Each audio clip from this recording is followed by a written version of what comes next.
Amos முதலாம் அதிகாரம்.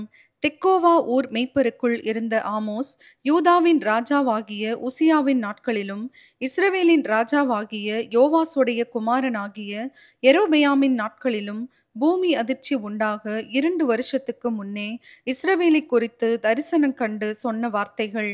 கர்த்தர் சீயோனிலிருந்து கெர்ச்சித்து, எருசலேமிலிருந்து சத்தமிடுவார்.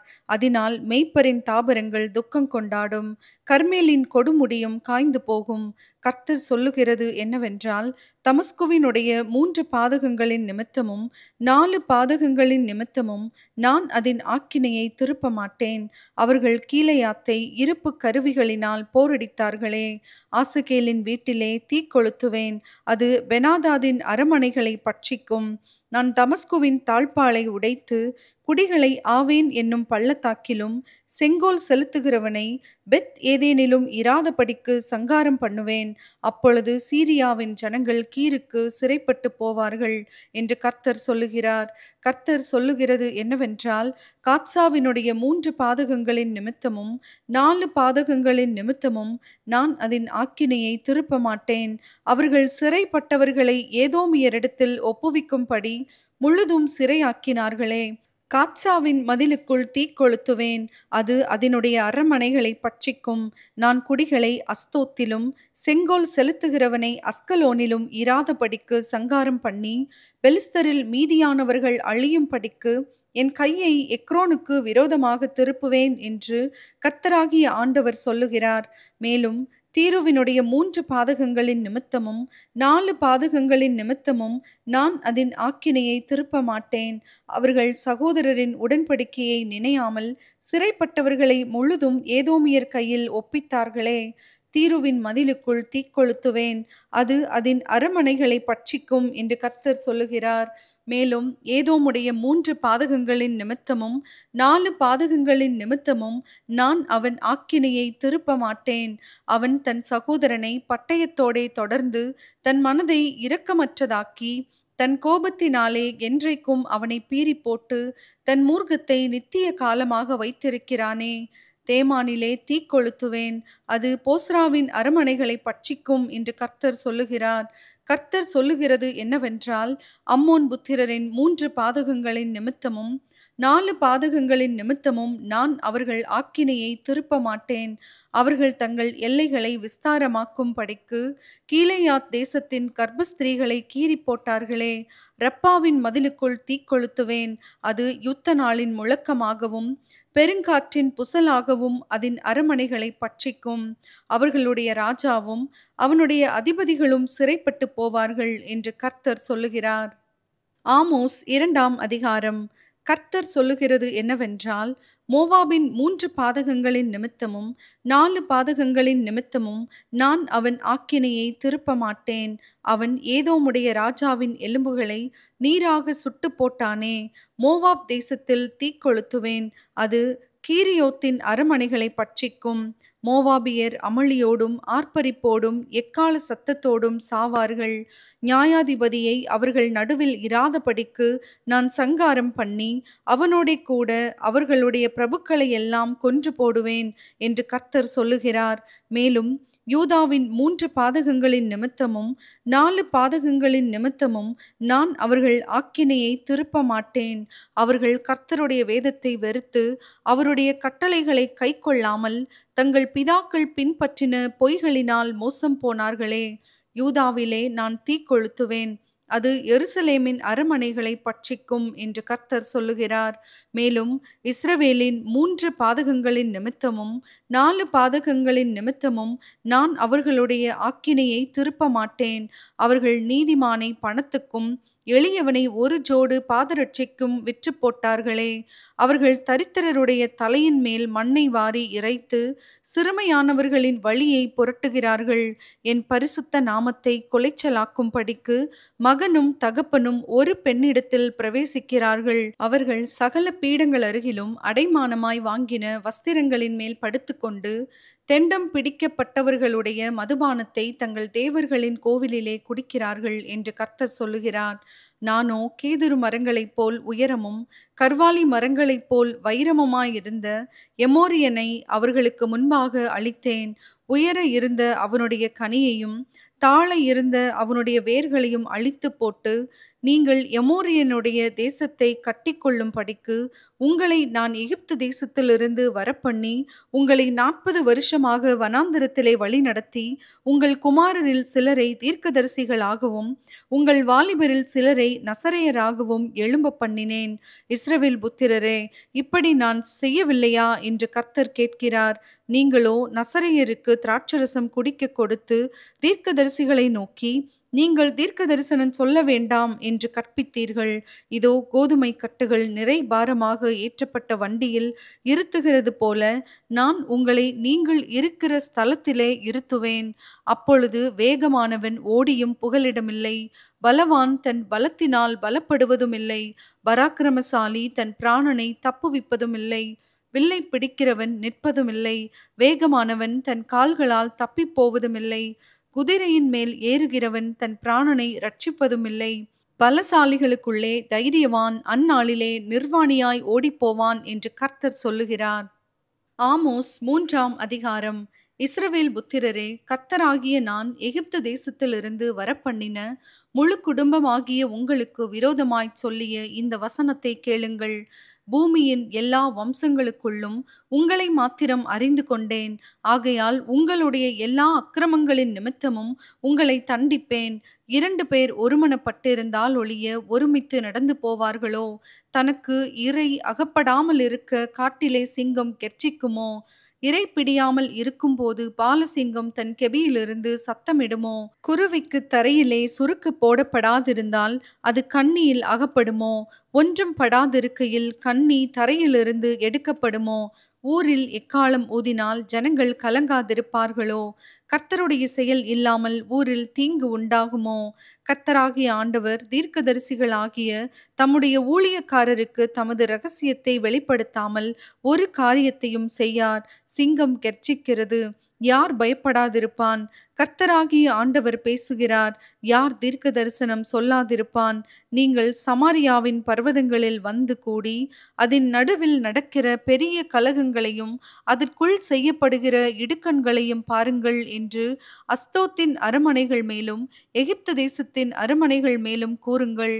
அவர்கள் செம்மையானதை செய்ய அறியாமல் தங்கள் அரமனைகளில் கொடுமையையும் கொள்ளையையும் குவித்து கொள்ளுகிறார்கள் என்று கர்த்தர் சொல்லுகிறார். ஆகையால் சத்துரு வந்து தேசத்தை சூழ்ந்து கொண்டு உன் பலத்தை உன்னிலிருந்து அற்று போக பண்ணுவான். அப்பொழுது உன் அரமனைகள் கொள்ளையிடப்படும் என்று கர்த்தராகிய ஆண்டவர் சொல்லுகிறார். மேலும் ஒரு மேய்ப்பன் 2 கால்களையாவது ஒரு காதின் துண்டையாவது சிங்கத்தின் வாயிலிருந்து பிடுங்கி தப்புவிக்குமா போல சமாரியாவில் குடியிருக்கிற இஸ்ரவேல் புத்திரர் ஒரு படுக்கையின் மூலையிலிருந்தும் ஒரு மஞ்சத்தின் மேலிருந்தும் தப்புவிக்கப்படுவார்கள் என்று கர்த்தர் சொல்லுகிறார். நீங்கள் கேட்டு யாக்கோபு வம்சத்தாருக்குள்ளே சாட்சியாக அறிவிக்க வேண்டியது, சேனைகளின் தேவனாயிருக்கிற கர்த்தராகிய ஆண்டவர் சொல்லுகிறது என்னவென்றால், நான் இஸ்ரவேலுடைய பாதகங்களின் நிமித்தம் அவனை விசாரிக்கும் நாளிலே நான் பெத்தேலின் பலிபீடங்களை விசாரிப்பேன். பலிபீடத்தின் கொம்புகள் வெட்டுண்டு தரையிலே விழும். மாரிக்காலத்து வீட்டையும் கோடை காலத்து வீட்டையும் அழிப்பேன்.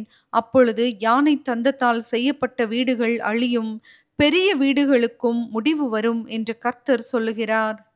ஆமோஸ் 4ஆம் அதிகாரம். சமாரியாவின் மலைகளில் உள்ள பாசானின் மாடுகளே, நீங்கள் இந்த வார்த்தைகளை கேளுங்கள். தரித்திரரை ஒடுக்கி எளியவர்களை நொறுக்கி அவர்களுடைய எஜமான்களை நோக்கி, நாங்கள் குடிக்கும்படி கொண்டு வாருங்கள் என்று சொல்லுகிறீர்கள். இதோ கர்த்தராகிய ஆண்டவர் உங்களை துறடுகளாலும் உங்கள் பின் சந்ததியை மீன்பிடிக்கிற தூண்டில்களாலும் இழுத்து கொண்டு போகும் நாட்கள் வரும் என்று அவர் தம்முடைய பரிசுத்தத்தை கொண்டு ஆணையிட்டார். அப்பொழுது நீங்கள் ஒவ்வொருவனும் அரமனைக்கு சுமந்து கொண்டு போவதை எறிந்துவிட்டு தனக்கு எதிரான திறப்புகளின் வழியாய் புறப்பட்டு போவீர்கள் என்று கர்த்தர் சொல்லுகிறார். பெத்தேலுக்கு போய் துரோகம் பண்ணுங்கள், கில்காலுக்கும் போய் துரோகத்தை பெருக பண்ணி காலைதோறும் உங்கள் பலிகளையும் 3ஆம் வருஷத்திலே உங்கள் தசம பாகங்களையும் செலுத்தி புளித்த மாவுள்ள ஸ்தோத்திர பலியோடே தூபங்காட்டி உற்சாக பலிகளை கூறி தெரியப்படுத்துங்கள். இஸ்ரவேல் புத்திரரே, இப்படி செய்வதே உங்களுக்கு பிரியம் என்று கர்த்தராகிய ஆண்டவர் சொல்லுகிறார். ஆகையால் நான் உங்கள் பட்டணங்களில் எல்லாம் உங்கள் பல்லுகளுக்கு ஓய்வையும் உங்கள் ஸ்தலங்களில் எல்லாம் அப்பக்குறைவையும் கட்டளையிட்டேன். ஆகிலும் நீங்கள் என்னிடத்தில் திரும்பாமற் போனீர்கள் என்று கர்த்தர் சொல்லுகிறார். இதுவும் அல்லாமல் அறுப்பு காலம் வர இன்னும் 3 மாதம் இருக்கும் போதே மழையை நான் தடுத்தேன். ஒரு பட்டணத்தின் மேல் மழை பெய்யவும் ஒரு பட்டணத்தின் மேல் மழை பெய்யாமல் இருக்கவும் பண்ணினேன். ஒரு வயலின் மேல் மழை பெய்தது, மழை பெய்யாத மற்ற வயல் காய்ந்து போயிற்று. 2-3 பட்டணங்களின் மனுஷர் தண்ணீர் குடிக்க ஒரே பட்டணத்துக்கு போய் அலைந்தும் தாகம் தீர்த்து கொள்ளவில்லை. ஆகிலும் நீங்கள் என்னிடத்தில் திரும்பாமற் போனீர்கள் என்று கர்த்தர் சொல்லுகிறார். கருக்காயினாலும் விஷப்பணியினாலும் உங்களை தண்டித்தேன். உங்கள் சோலைகளிலும் திராட்சத் தோட்டங்களிலும் அத்தி மரங்களிலும் ஒலிவ மரங்களிலும் மிகுதியானதை பச்சை புழு அரித்து போட்டது. ஆகிலும் என்னிடத்தில் திரும்பாமற் போனீர்கள் என்று கர்த்தர் சொல்லுகிறார். எகிப்திலே உண்டானதற்கு ஒத்த கொள்ளை நோயை உங்களுக்குள் அனுப்பினேன். உங்கள் வாலிபரை பட்டயத்தாலே கொன்றேன். உங்கள் குதிரைகளை அழித்து போட்டேன். உங்கள் பாளையங்களின் நாற்றத்தை உங்கள் நாசிகளிலும் ஏறப்பண்ணினேன். ஆகிலும் நீங்கள் என்னிடத்தில் திரும்பாமற் போனீர்கள் என்று கர்த்தர் சொல்லுகிறார். சோதோமையும் கொமோராவையும் தேவன் கவிழ்த்து போட்டது போல உங்களை கவிழ்த்து போட்டேன். நீங்கள் அக்கினியினின்று பறிக்கப்பட்ட கொள்ளியைப் போல இருந்தீர்கள். ஆகிலும் நீங்கள் என்னிடத்தில் திரும்பாமற் போனீர்கள் என்று கர்த்தர் சொல்லுகிறார். ஆகையால் இஸ்ரவேலே, இந்த பிரகாரமாக உனக்கு செய்வேன். இஸ்ரவேலே, நான் இப்படி உனக்கு செய்ய போகிறபடியினால் உன் தேவனை சந்திக்கும்படி ஆயத்தப்படு. அவர் பர்வதங்களை உருவாக்கினவரும் காற்றை சிருஷ்டித்தவரும் மனுஷனுடைய நினைவுகள் இன்னதென்று அவனுக்கு வெளிப்படுத்துகிறவரும் விடியற்காலத்தை அந்தகாரமாக்குகிறவரும் பூமியினுடைய உயர்ந்த ஸ்தானங்களின் மேல் உலாவுகிறவருமாயிருக்கிறார். சேனைகளின் தேவனாகிய கர்த்தர் என்பது அவருடைய நாமம். ஆமோஸ் 5ஆம் அதிகாரம். இஸ்ரவேல் வம்சத்தாரே, உங்களை குறித்து நான் புலம்பிச் சொல்லும் இந்த வசனத்தை கேளுங்கள்.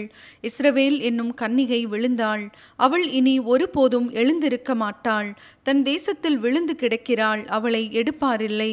நகரத்திலிருந்து புறப்பட்ட 1000 பேரில் 100 பேரும் 100 பேரில் 10 பேரும் இஸ்ரவேல் வம்சத்தாருக்கு மீந்திருப்பார்கள் என்று கர்த்தராகிய தேவன் சொல்லுகிறார்.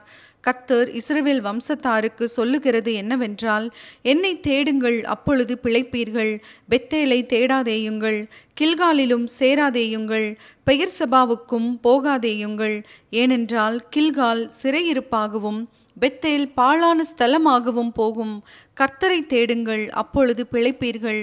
இல்லாவிட்டால் பெத்தேலில் இருக்கிற ஒருவராலும் அவிக்கப்படாத அக்கினி யோசேப்பின் வீட்டில் பற்றி அதை பட்சிக்கும். நியாயத்தை எட்டியாக மாற்றி நீதியை தரையிலே விழப்பண்ணுகிறவர்களே, அவரை தேடுங்கள்.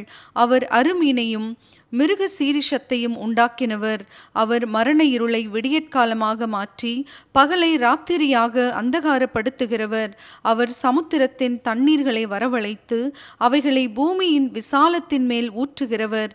கர்த்தர் என்பது அவருடைய நாமம். அரணான ஸ்தலத்தின் மேல் பாழ்கடிப்பு வரத்தக்கதாக அவர் கொள்ளை கொடுத்தவனை பலத்தவனுக்கு விரோதமாய் லகுவடைய பண்ணுகிறவர். ஒலிமுக வாசலிலே கடிந்து கொள்ளுகிறவனை அவர்கள் பகைத்து யதார்த்தமாய் பேசுகிறவனை வெறுக்கிறார்கள். நீங்கள் தரித்திரனை மிதித்து அவன் கையிலே தானியத்தை சுமை சுமையாய் வாங்குகிறபடியினால் நீங்கள் பொழிந்த கற்களால் வீடுகளை கட்டினீர்கள். ஆனாலும் அவைகளில் நீங்கள் குடியிருப்பதில்லை. இன்பமான திராட்சை தோட்டங்களை நாட்டினீர்கள். ஆனாலும் அவைகளின் ரசத்தை நீங்கள் குடிப்பதில்லை. உங்கள் மீறுதல்கள் மிகுதி என்றும் உங்கள் பாவங்கள் பலத்ததென்றும் அறிவேன். நீதிமானை ஒடுக்கி பரிதானம் வாங்கி ஒலிமுக வாசலில் ஏழைகளின் நியாயத்தை புரட்டுகிறீர்கள். ஆகையால் புத்திமான் அந்த காலத்திலே மௌனமாயிருக்க வேண்டும். அந்த காலம் தீமையான காலம். நீங்கள் பிழைக்கும் படிக்கு தீமையை அல்ல, நன்மையை தேடுங்கள். அப்பொழுது நீங்கள் சொல்லுகிறபடியே சேனைகளின் தேவனாகிய கர்த்தர் உங்களோட உங்களோடே இருப்பார். நீங்கள் தீமையை வெறுத்து நன்மையை விரும்பி ஒலிமுக வாசலில் நியாயத்தை நிலைப்படுத்துங்கள். ஒருவேளை சேனைகளின் தேவனாகிய கர்த்தர் யோசேப்பிலே மீதியானவர்களுக்கு இறங்குவார். ஆதலால் ஆண்டவரும் சேனைகளின் தேவனுமாகிய கர்த்தர் சொல்லுகிறது என்னவென்றால், எல்லா தெருக்களிலும் புலம்பல் உண்டாகும், எல்லா வீதிகளிலும் ஐயோ ஐயோ என்று ஓலமிடுவார்கள். பயிரிடுகிறவர்களை துக்கம் கொண்டாடுகிறதற்கும் ஒப்பாரி பாட அறிந்தவர்களை புலம்புகிறதற்கும் வரவழைப்பார்கள். எல்லா திராட்சத் தோட்டங்களிலும் புலம்பல் உண்டாயிருக்கும். நான் உன் நடுவே கடந்து போவேன் என்று கர்த்தர் சொல்லுகிறார். கர்த்தருடைய நாளை விரும்புகிறவர்களுக்கு ஐயோ, அதனால் உங்களுக்கு என்ன உண்டு? கர்த்தருடைய நாள் வெளிச்சமாயிராமல் அந்தகாரமாயிருக்கும்.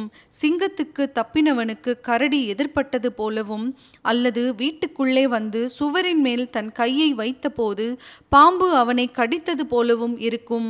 கர்த்தருடைய நாள் வெளிச்சமாயிராமல் இருளும் பிரகாசமற்ற அந்தகாரமுமாயிருக்கும் அல்லவோ. உங்கள் பண்டிகைகளை பகைத்து வெறுக்கிறேன். உங்கள் ஆசரிப்பு நாட்களில் எனக்கு பிரியமில்லை. உங்கள் தகன பலிகளையும் போஜன பலிகளையும் எனக்கு படைத்தாலும் நான் அங்கீகரிக்க மாட்டேன். கொழுமையான உங்கள் மிருகங்களின் ஸ்தோத்திர பலிகளையும் நான் நோக்கி பார்க்க மாட்டேன். உன் பாட்டுகளின் இரைச்சலை என்னை விட்டு அகற்று. உன் வீணைகளின் ஓசையை நான் கேட்க மாட்டேன். நியாயம் தண்ணீரைப் போலவும் நீதி வற்றாத நதியைப் போலவும் புரண்டு வர கடவது. இஸ்ரவேல் வம்சத்தாரே, நீங்கள் வனாந்திரத்திலே இருந்த 40 வருஷம் வரையில் பலிகளையும் காணிக்கைகளையும் எனக்கு செலுத்தினீர்களோ?